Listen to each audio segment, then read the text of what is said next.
Brought it back from Nam. All that orange stuff that spread it around. So this scene is from Rambo First Blood. And in the comments section, tell me if you feel there's something a little weird about it. You may need to go back and watch it again. So ordinarily, when you're shooting a conversation in singles, you want to have one character looking this way and the other character looking this way. That way, when you cut the two shots together, it looks like they're having a conversation. They're each facing each other.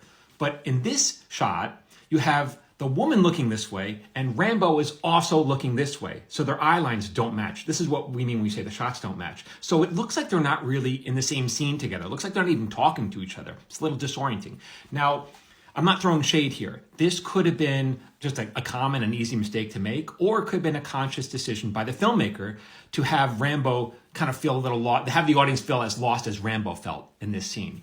What happened was, it's not the actor's fault, by the way, either. So you had a camera was shot over one of the actor's shoulders, and the camera was probably over the wrong shoulder. Probably should have been over this shoulder.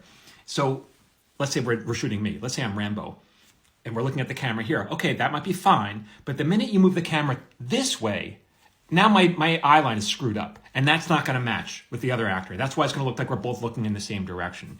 Now, so I don't like this. When I'm running a show, I don't like to see this. And by the time you notice this, it may seem obvious when you're shooting it, but I'm telling you it's not. This is a problem you usually pick up in post-production and editing. And you're like, oh, this doesn't work. But you can't go back and shoot it again. That's too much money. So when I'm running a show, I learned how to take copious notes, about exactly how the shots should look. And I learned this, not from myself. I wouldn't have been able to figure it out. I learned this from the script supervisor. She told me. I sat next to her for a whole season, and she told me how to do all this. And it's actually made me more employable. I was brought on one show in particular just to be on the set for production, just to stand in front of the monitors, to be an extra set of eyes to make sure this wouldn't happen. Because when you're shooting around a dinner table, that's super complicated. 4 characters sitting around a table is really complicated to shoot. So you want to make sure these eye lines match. All right, how do you like my film school now?